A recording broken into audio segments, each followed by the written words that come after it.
the kind of knowledge that was produced in India and how it was transferred through the Arabic world to Europe. Unity, decorum, imitation of the classical model begins from Renaissance. And literature was seen as a craft which required training, discipline on the part of the writer, not just some divine inspiration. A very important invention happens during this particular point of time. The most important invention during the Renaissance. They might ask a question. Romance here is not Bollywood romance. I'll tell you what I did to be successful, because with that experience, I know how we can make preparations for this. So in the previous class, we stopped at Renaissance and Italy. We discussed two important figures of early Renaissance, that is Boccaccio and Dante Alighieri. So as you know, a Renaissance is a rebirth of learning and art. When you talk about an intellectual rebirth that is taking shape in Europe, it is basically fueled by an idea, the idea of humanism. Humanism is the central theme of Renaissance in Europe. And because of this, criticism in this particular period, it also reflects the kind of renewal that we see. It reflects the spirit of renewal. It basically goes away from traditional, theological, allegorical reading of texts, which was fashionable in the Middle Ages. And it reclaims literature as a great art grounded in reason, nature, and human experience. See, human experience and individualism can be seen in the spirit of Renaissance. So in the context of Renaissance, the rediscovery of Greek and Roman texts, and very surprisingly, this happens through the translations from Arabic manuscripts. Just imagine. There is a wonderful book I would suggest all of you to read, but not now, but once you are done with your examination, when you prepare for UGC NET, I would strongly urge you to read William Dalrymple's new book called The Golden Road. I'll just provide the link in the chat. The Golden Road by William Dalrymple.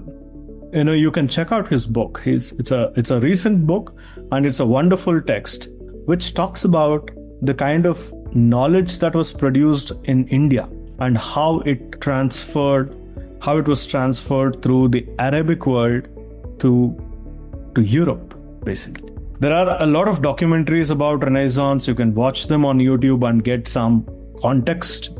To explain it in simple words, I would say the rise of humanism. That means the belief that studying literature, history, rhetoric, the belief that all these things cultivates virtue and wisdom in people, that is at the heart of the Renaissance. A very important invention happens during this particular point of time. Can anyone tell me what happens in the 15th century? The most important invention? The invention of, which is the most important invention that changes the course of history during the Renaissance.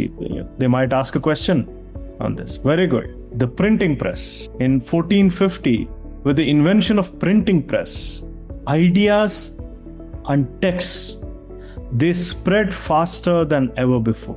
Books can be mass produced. And because of this, vernacular writers, vernacular languages, Italian, French, German, Spanish, the vernacular languages in Europe, they gain legitimacy. What kind of a legitimacy are we talking about? They gain literary legitimacy. It is because of people like Dante, Petrarch, Boccaccio, Chaucer. It is these people who pave a new way for English, Italian, and French literature. So what are the features of Renaissance criticism? After a gap of almost 500 years, Aristotle's Poetics, Horace Ars Poetica, or the art of poetics as we call it, they were being studied afresh. People started studying these classical texts of antiquity, of Greek classical antiquity and Roman antiquity, from a very fresh perspective. During Renaissance, critics started emphasizing on unity. Remember, unity comes from Aristotle, right? Unity, decorum, the imitation of the classical model begins from Renaissance. There is a great deal of emphasis on imitation and creativity. The critics during the Renaissance in Europe, they valued imitation, mimesis. It is not just mere copying, but a kind of a reworking of classical forms in order to create something new. New knowledge was created. And literature was seen as a craft. Literature was seen as a craft which required training, discipline on the part of the writer, not just some divine inspiration. So you can also see a kind of secularization of European society. So poetry in this particular period had to be defended. It had to be defended against the charges of being trivial, frivolous, morally suspect. So people not only read Plato, but they also read Aristotle. And it is during this period the rise of vernacular criticism can be seen. It is exactly at this particular point you can see people writing criticism in the vernacular. Writers started to argue for literary dignity of their own language.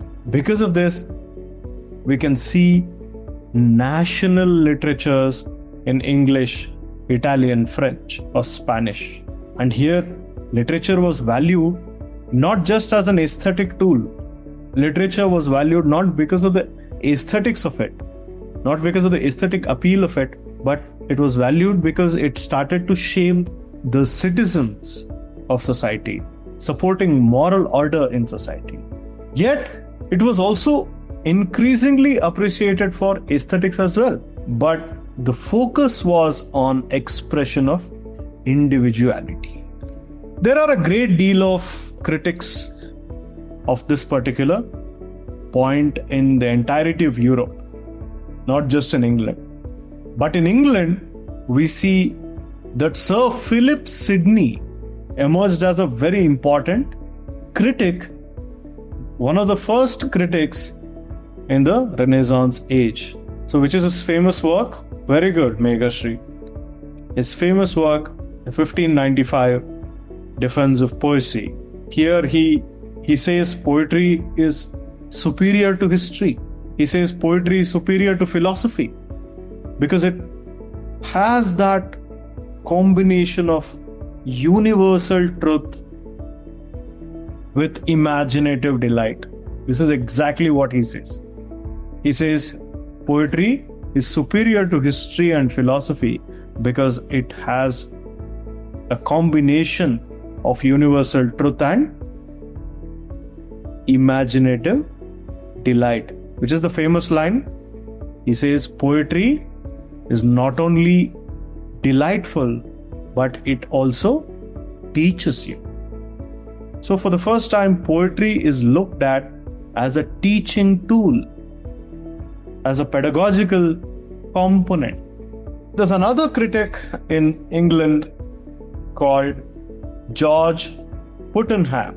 George Puttenham is another important contemporary of Sir Philip Sidney. He has written a work called The Art of English Poesy or Poetry. It is basically a handbook on the poetic style and ornament in the English language. So you should know that these two are the most important figures when we talk about the British Renaissance. So Renaissance criticism is a rethinking of the way people perceived literature, especially poetry.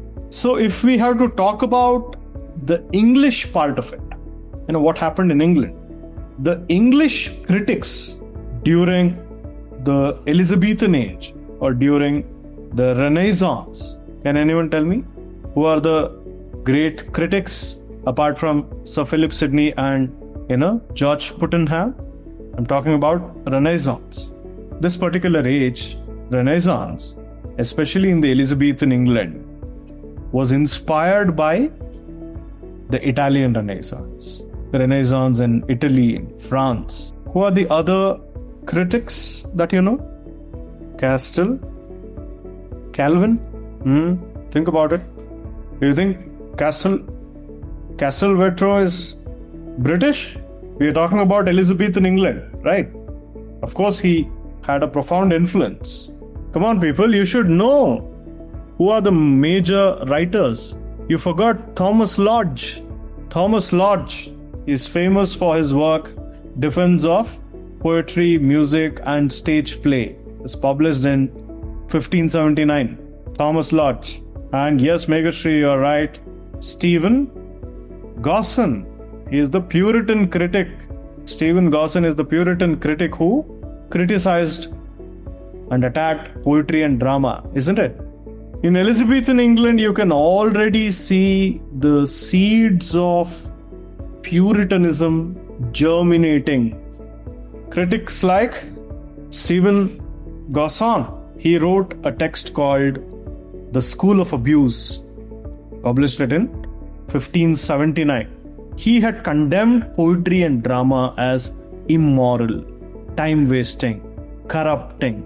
So Thomas Lodge basically writes a response, and he argues that poetry and drama refine manners and elevate the spirit.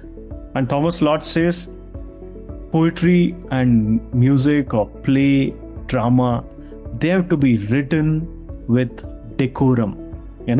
This is the kind of discussion, the literary debate that is happening in Elizabethan England. So you should know all these names. Of course, these names are not very famous, but you should know all these things. That is why I told you a survey is very important. Perhaps Megashri is the only one who's doing the survey. What about others? What about other thinkers, other philosophers? Ben Jonson. Remember? Ben Jonson. He was a playwright, a poet, but he was also a critic. He wrote prefaces and prologues. And in these prefaces and prologues, he gave his critical principles. He advocated for classical rules, unity of action, the Aristotelian, unity of action, decorum, adherence to the models of Horace and Aristotle. He also criticized Shakespeare. You know that, right? Ben Jonson famously criticized Shakespeare, even though he admired his natural genius. Shakespeare was admired for his genius, but he was criticized for the want of art, the materialization of art. So this is Ben Jonson. So why do you think Elizabethan criticism matters now? Because this marks the birth of English literary criticism. Please remember this. Elizabethan criticism matters because it marks the birth of English literary criticism and theory. This movement is also influenced by the Renaissance humanist principles of Rome, of Italy, continental Europe, but it adapts to the English context. For the first time, it is legitimizing vernacular English poetry, and it's a huge step since Latin and Greek were still considered superior. And it also sets up the stage for people like William Shakespeare, Edmund Spenser, and later in the next age, Milton, to be received as great poets. Can you believe it? See, Milton was supposed to be killed. The reason why he was spared is because he was considered a great writer, a great poet. Got it?